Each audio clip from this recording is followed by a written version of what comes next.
서서 하거늘 시대 가서 제사장들에게 너희 몸을 보이라 하셨더니 그들이 가다가 깨끗함을 받은지라.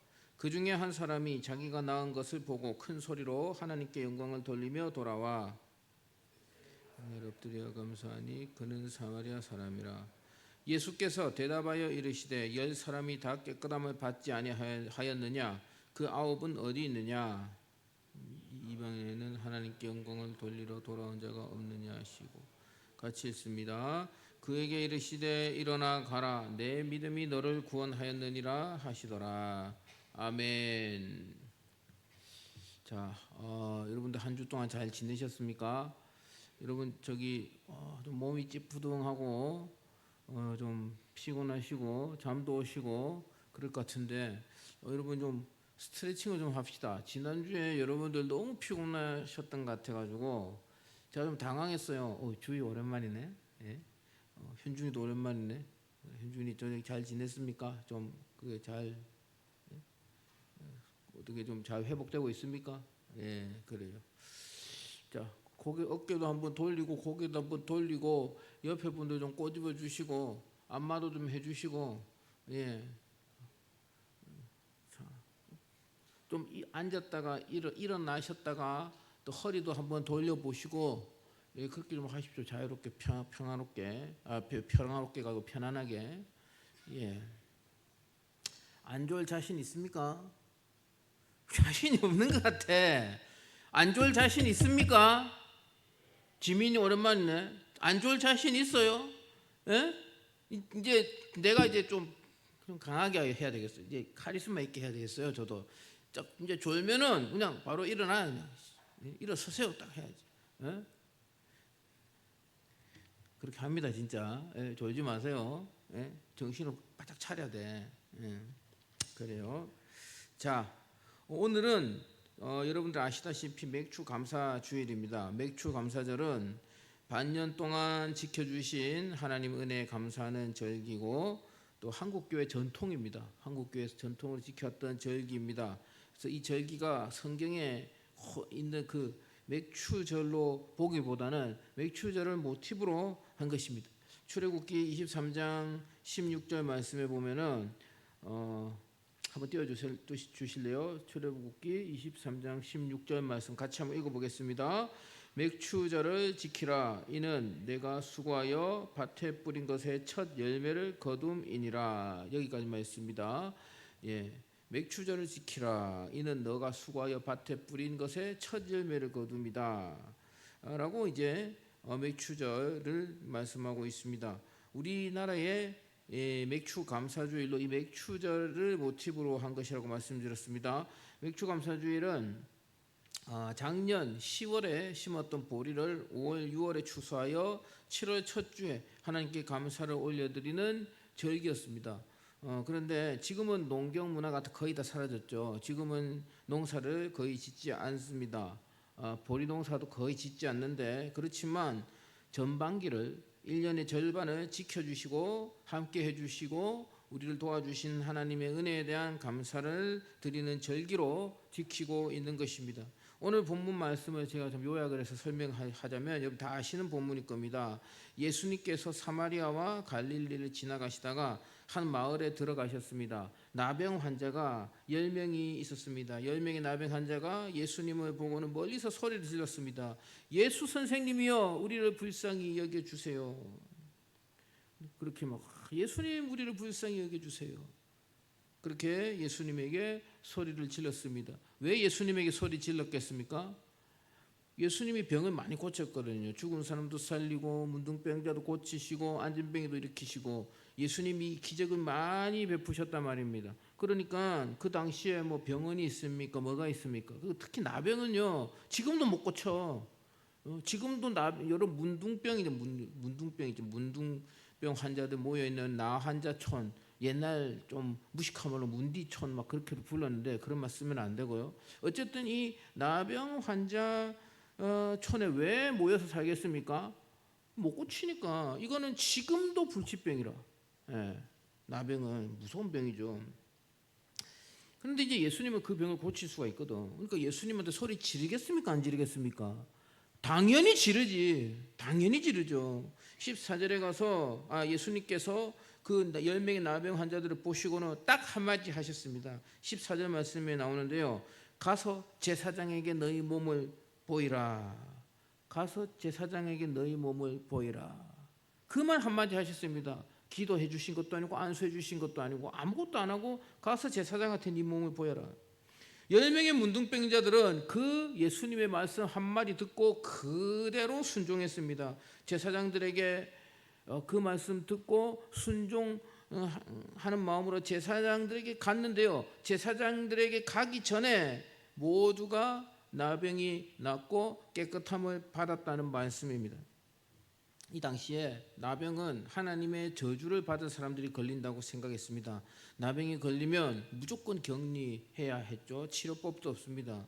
방금 제가 말씀드렸죠. 어쩌다가 자연적으로 나병이 낫게 되면은 제사장한테 보이고 다시 이제 제사장이 진단해서 나병이 다 나섰다라고 판단하면 다시 정상인들이 일반인들이 사는 곳으로 복귀해서 살게 되었습니다. 근데 평생 나병이 안 나으면 어떻게 됩니까? 평생 격리되어서 살아야 하는 것입니다. 한마디로 나병이 걸리면은 가족들과 생이별을 해야 한다는 것입니다.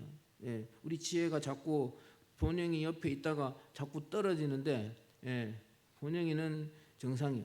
근데 생각해 보세요. 사랑하는 부부인데 한 명 나병이 걸렸어. 그러면 격리돼야 된단 말이지. 생이별을 해야 되는데 얼마나 슬프겠습니까? 그렇죠, 본영아. 슬프겠죠. 슬프지.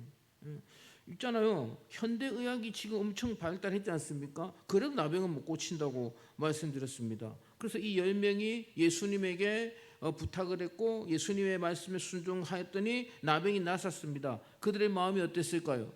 너무나 기뻐하지 않았겠습니까? 사랑하는 가족들, 사랑하는 부모님, 사랑하는 내 아내, 남편, 다 남자였겠죠. 그리고 내 자식들, 그들 품으로 돌아갈 수 있게 되었기 때문입니다. 여러분 가족들하고 이별 안 해보셨죠? 가족들하고 이별을 해보신 분들은 가족들과 다시 재회하는 그 기쁨이 어떤 기쁨인지 알 것입니다. 그래서 어쨌든 이 10명 중에 9명은 기뻐하며 가족들 품으로 돌아갔습니다. 그런데 그중 10명 중에 1명은 예수님께 돌아왔습니다. 그리고 예수님 너무 감사합니다 하고 인사를 드렸습니다. 그랬더니 예수님의 반응이 무엇입니까? 17절에서 18절 한번 같이 읽어보겠습니다. 17절 18절 시작. 예수께서 대답하여 이르시되 10사람이 다 깨끗함을 받지 아니하였느냐? 9은 어디 있느냐? 이 이방인 외에는 하나님께 영광을 돌리러 돌아온 자가 없느냐? 하시고, 그리고는 예수님이 한마디 하셨습니다. 이 말씀 중요해요. 19절 한번 다 같이 한번 읽어보겠습니다. 시작. 그에게 이르시되 일어나 가라, 내 믿음이 너를 구원하였느니라 하시더라. 아멘. 내 믿음이 너를 구원하였다. 무슨 말입니까? 10명 중에 9명은 구원을 받았다 못 받았다? 구원을 못 받았다는 말이죠. 그 예수님께 감사로 온 사람만 너의 믿음이 너를 구원하였다라고 말씀했다는 것입니다. 여러분, 우리가 알기로 구원은 뭘로 받습니까? 믿음으로 받지 않습니까? 그런데 이 10명이 전부 다 믿음이 있었습니다. 9명도 믿음이 있었습니다. 여러분 생각해 보십시오. 예수님 나병을 고쳐주세요 했는데 예수님 아무것도 안 했단 말이야. 기도도 안 해주시고 안수도 안 해주시고 아무것도 안 했는데 제사장들한테 네 몸을 보여라, 이 말 한마디 하셨는데 그 말을 믿었기 때문에 찍소리 안 하고 아무 소리 안 하고 제사장들에게 갔단 말이죠. 그들은 예수님이 고쳐주실 수 있다, 예수님의 말씀에 권능이 있다는 것을 그들은 믿었습니다. 그 9명의 나병 환자에게도 그들에게도 상당히 큰 믿음이 있었다는 것입니다.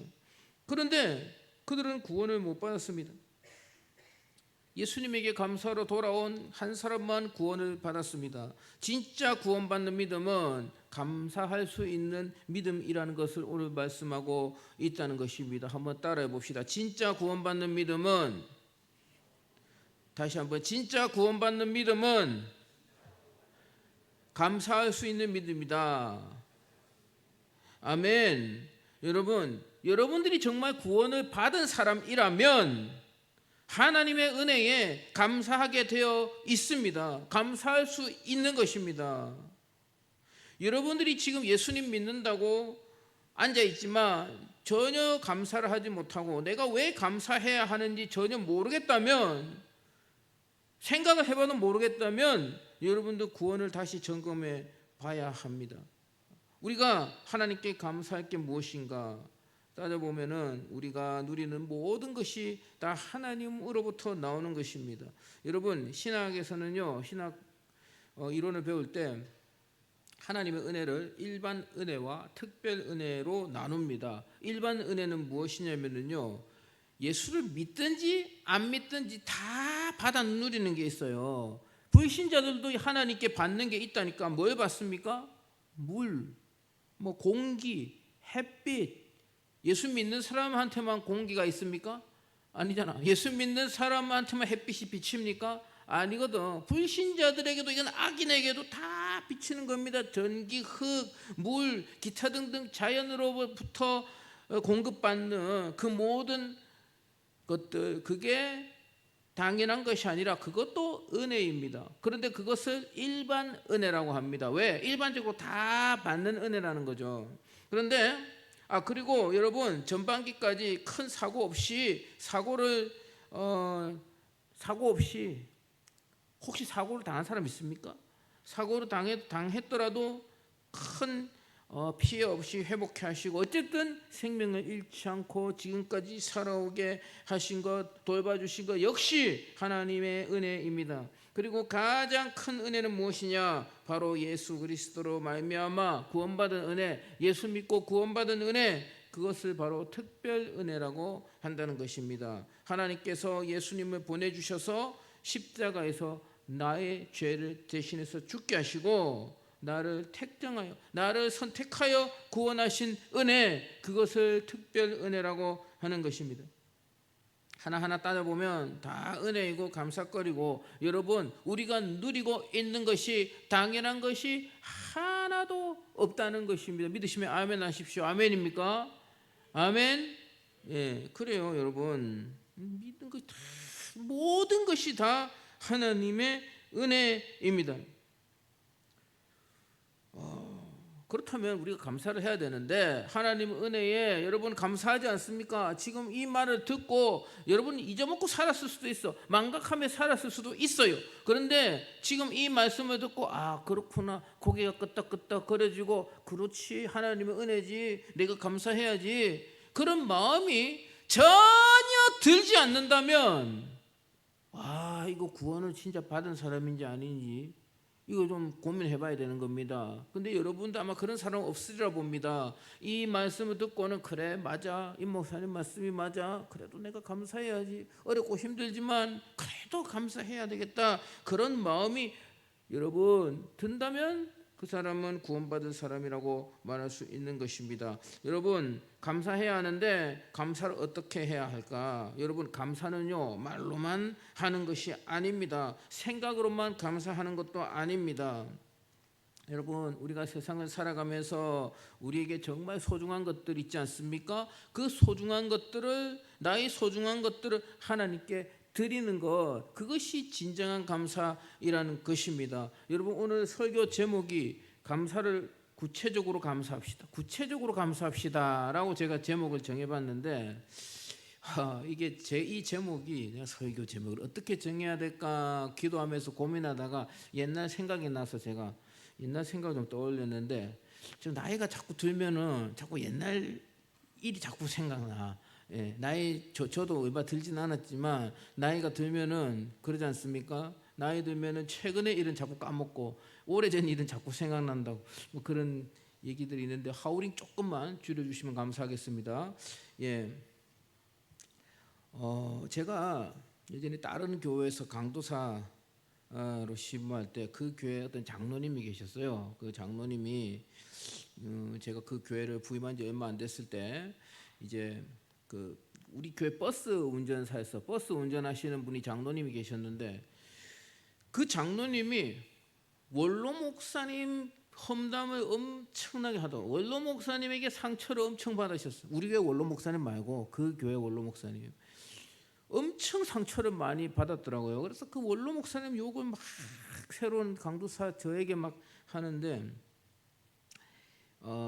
자기 부모님 장례를 치르고 원로 목사님이 장례를 치렀지 않겠습니까? 그래서 그 원로 목사님에게 목사님 감사합니다. 장례 치른다고 수고하셨습니다. 라고 인사를 했더니 그 원로 목사님이 이렇게 말씀하셨대요. 김장로 감사를 구체적으로 해야 돼. 감사를 구체적으로 해야 돼. 그렇게 얘기를 하더래요. 말로만 때우지 말고 구체적으로 해야 돼. 그게 무슨 말입니까? 그래서 이제 그 장로님은 그 원로 목사님이 그 돈만 밝히는 욕심쟁이 정말 그 막 놀부 같은 영감님이었다고 막 원로 목사님 욕을 하는 거예요. 제가 강도사 뭘 압니까? 그랬구나. 목사님이 돈을 좀 밝히셨구나. 뭐 그렇게 생각했죠. 그런데 제가 이제 조금 나이가 들고 한 10몇 년 전의 얘기인데요. 이제 또 좀 뭐 교역자 사역도 좀 오래 하고 오래는 안 했지만 조금 이제 연차가 쌓이고 하다 보니까 그 말이 계속 아른거리는데 그 말이 무슨 뜻인지 제가 알겠다. 그런 생각을 했습니다. 그래서 그 말이 계속 아른거려서 제목을 정해 보았습니다. 오늘 본문에서 10명의 나병 환자 중에 예수님께 감사하러 온 한 명의 나병 환자는요 어떻게 감사했습니까? 말로만 했죠. 뭐 예수님한테 뭐 감사 헌금을 드린 것도 아니고 밥을 한 끼 사드린 것도 아니고 아무것도 안 했어. 그냥 예수님 감사합니다. 말로만 감사를 했단 말이죠. 예수님이 그런데 그 감사를 받았습니다. 말로만 감사했는데 이게 좀 이상하지 않습니까? 여러분, 이 나병 환자가 예수님에게 말로만 감사할 수밖에 없었던 이유가 무엇이겠습니까? 왜 예수님에게 밥도 한 끼 안 사드리고 예수님 감사합니다 말로만 했을까요? 가진 게 아무것도 없단 말이지. 나병 환자가 뭘 할 수 있습니까? 폐지도 못 주서 폐지도 공병이라도 주워가지고 팔 수 있습니까? 일반인들 세계 나오지를 못하는데 아무런 경제적인 활동도 할 수 없고 뭐 할 수 있는 것이 없기 때문에 가진 것이 아무것도 없습니다. 예수님에게 드릴 것이 아무것도 없기 때문에 그 나병 환자가 예수님에게 할 수 있는 것은 오직 그냥 예수님 찾아와서 머리를 조아리며 감사합니다 감사합니다 하는 것 밖에는 할 수 있는 것이 없다. 그런 말씀입니다. 이해가 되십니까 여러분? 어쨌든 그 나병 환자 입장에서는 자신이 할 수 있는 최선을 다해 예수님에게 감사를 한 것입니다. 예수님 그 감사 받으셨어요. 그런데 나머지 9명은 그마저도 하지 않았다라는 것입니다. 우리가 하나님께 감사할 때 하나님께 드릴 수 있는 가장 좋은 것을 드리는 것이 진정한 감사입니다. 우리가 하나님께 할 수 있는 최선을 다해서 감사하는 것이 그것이 진정한 감사이고 구체적으로 감사를 해야 한다는 말입니다. 우리 인생에서 가장 여러분 소중한 게 무엇입니까? 공통적으로 솔직히 물질 아니겠습니까? 이 세상에서는요 돈이 힘이고 돈이 의리고 돈이 하나님의 자리를 대신할 때도 있다는 것입니다. 우리의 인생에서 실질적으로 매우 중요한 물질을 하나님께 올려드리는 것이 헌금이라는 것입니다. 그리고 감사절기가 되었을 때 또 감사헌금을 따로 합니다. 여러분, 목사님 저는 아직 돈을 벌지 못하고 있어요. 저는 돈이 없어요. 감사헌금 할 수가 없어요. 라고 한다면은 여러분 하나님이 기뻐하실 할 만한 그런 것으로 내가 뭐 봉사를 한다든지 아니면은 어쨌든 내가 생각했을 때 하나님께서 내가 이것을 하면 하나님께서 기뻐하실 거야. 그런 행동을 한다든지 기도를 한다든지 어쨌든 하나님 앞에서 구체적으로 감사를 표현하셔야 하는 것입니다. 오늘 우리 참 장지철 목사님 1, 2, 3, 2부, 3부 예배 인도해 주신 성북교회 원로 목사님께서는 그렇게 말씀하시더라고요. 감사헌금은 11조로 하셨다. 그렇게 교육을 받으셨다. 옛날 어른들은 그렇게 했습니다. 진짜 옛날 어른들은. 저도 솔직히 지금은 그렇게까지 못하고 있지만 그래도 정말 감사 헌금을 할 때 내가 헌금으로 감사를 하겠다, 절기 감사를 하겠다 하면은 이게 좀 손이 떨리는, 손이 벌벌벌벌 떨리는 좀 부담스러운 그런 금액으로 해야지, 전혀 부담 없는 그냥 내가 뭐 커피 한 잔 하나 사 먹고 말지 그렇게 해서는 안 되는 것입니다. 1년에 2년에 한 번 정도는 이런 설교를 하도록 하겠습니다. 여러분, 매 주일이 감사 주일이어야 하지만 인간은 망각의 존재입니다. 사실상 불가능합니다. 그래서 감사 절기를 정해서 지키는 것입니다. 다시 한번 말씀드리지만 감사 절기 때 감사 헌금을 할 때는 조금 손이 떨리는 액수로 해야 하는 것입니다. 어느 정도 해야 될지 그 가이드라인은 여러분들이 정하시기 바랍니다. 손이 떨리는 게 중요합니다, 여러분. 조금 부담이 되는 게 중요하다는 것입니다. 여러분은 자매 올까봐 조금 제가 재미있는 얘기를 해드리겠습니다. 귀를 쫑긋 세우고 들으십시오. 우리 자매들 특별히 들으십시오.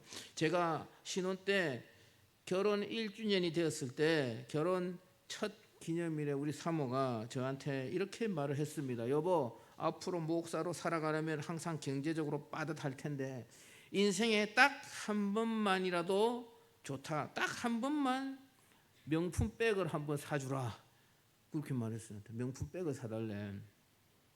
그래서 알았다, 인생에 한 번인데 뭐 그 정도 못 들어주겠냐, 내 인생을 구원해 준 당신인데 내가 명품 백 한번 사주지. 그리고 롯데 백화점 이제 본점 이제 서울의 을지로에 있거든요. 을지로 롯데 백화점에 갔습니다. 가서 이제 명품관에 딱 가서 명품관에 갔는데, 여러분 롯데 백화점 명품관 가보셨습니까?